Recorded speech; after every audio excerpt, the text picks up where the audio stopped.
शेतकऱ्यांच्या नुकसान भरपाई रकमेत मोठी वाढ, राज्य सरकारची मोठी घोषणा. नमस्कार शेतकरी मित्रांनो, महाराष्ट्रातील शेतकरी समुदायासाठी एक महत्त्वाची बातमी आहे.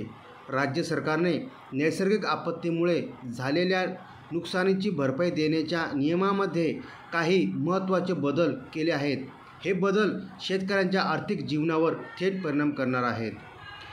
27 मे 2025 रोजी मंत्रिमंडळाचा महत्त्वाचा निर्णय घेतला आहे. राज्य मंत्रिमंडळाची विशेष बैठक घेण्यात आली. या बैठकीत अतिवृष्टी आणि पुरामुळे शेतकऱ्यांच्या झालेल्या नुकसानीची भरपाई देण्याबाबत चर्चा झाली. आपत्ती व्यवस्थापन प्राधिकरणाच्या मार्गदर्शनानुसार शेतकऱ्यांना निविष्ठ अनुदान देण्याचा निर्णय घेण्यात आला. सर्वात महत्त्वाचा बदल म्हणजे नुकसान भरपाईची कमाल हेक्टर मर्यादा कमी करण्यात आली आहे. पूर्वी ही मर्यादा 3 हेक्टर होती, परंतु आता ती 2 हेक्टरवर आणली गेली आहे. हा बदल अनेक शेतकऱ्यांना प्रभावित करणार आहे, विशेषतः ज्यांच्याकडे मोठे शेतीचे क्षेत्र आहे. राज्य आपत्ती प्रतिसाद निधीअंतर्गत नुकसान भरपाईचे निकष पूर्वीपासूनच निश्चित केलेले होते. डिसेंबर 2023 पर्यंत या निकषानुसार मदत दिली जात होती. त्यावेळेच्या मुख्यमंत्री एकनाथ शिंदे यांनी या मर्यादा 2 हेक्टरवरून 3 हेक्टरवर वाढवल्या होत्या, परंतु सद्यस्थितीत ही मर्यादा पुन्हा 2 हेक्टरवर आणली गेली आहे. नुकसान भरपाईच्या रकमेचे निकष असे आहेत. शेतकऱ्यांना मिळणारी नुकसान भरपाईची रक्कम विविध घटकावर अवलंबून असते. यामध्ये पिकांचे प्रकार, नुकसानीचे प्रमाण, भौगोलिक स्थिती आणि इतर संबंधित बाबींचा समावेश होतो. प्रत्येक शेतकऱ्याला त्यांच्या वास्तविक नुकसानीनुसार भरपाई दिली जाते.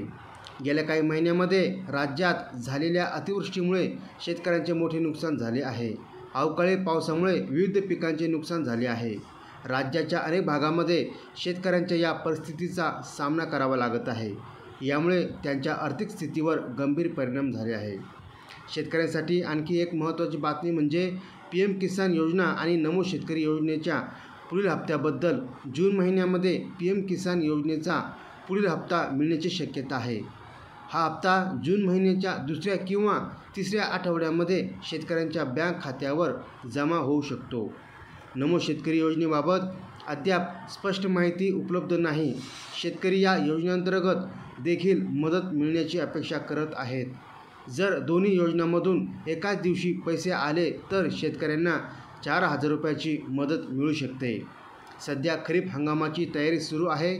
या काळात शेतकऱ्यांना आर्थिक मदतीची गरज असते. बियाणे, खत, कीटकनाशके यासाठी भांडवलाची आवश्यकता असते. अशावेळी सरकारी योजनांमधून मिळणारी मदत अत्यंत उपयुक्त ठरते. शेतकरी समुदाय सरकारकडून अधिक मदतीची अपेक्षा करत आहे. विशेषतः नैसर्गिक आपत्तीमुळे झालेल्या नुकसानीची पूर्ण भरपाई मिळावी अशी त्यांची इच्छा आहे. हेक्टर मर्यादा कमी केल्यामुळे अनेक शेतकऱ्यांना कमी मदत मिळणार आहे, ज्यामुळे त्यांच्यात असंतोष निर्माण झाला आहे. राज्य सरकारने आपत्ती व्यवस्थापनाच्या दृष्टीने नवीन धोरण तयार केले आहे. यामध्ये आर्थिक व्यवस्थापन, वेळेवर मदत पोहोचविणे आणि पारदर्शकता याचा समावेश आहे. सरकार प्रत्येक शेतकऱ्यापर्यंत मदत पोहोचवण्याचा प्रयत्न करत आहे. नुकसान भरपाई वितरणामध्ये तांत्रिक सुधारणा केल्या जात आहेत. डिजिटल प्लॅटफॉर्मचा वापर करून शेतकऱ्यांना वेळेवर मदत मिळावी यासाठी प्रयत्न केले जात आहेत. ऑनलाईन अर्ज प्रक्रिया सुरळीत करण्यात आली आहे. राज्यातील शेतकऱ्यांसाठी हे काळ आव्हानात्मक आहे. नैसर्गिक आपत्तीमुळे झालेले नुकसान आणि नुकसान भरपाई योजनांमधील बदल यामुळे शेतकऱ्यांच्या आर्थिक जीवनावर परिणाम होत आहे.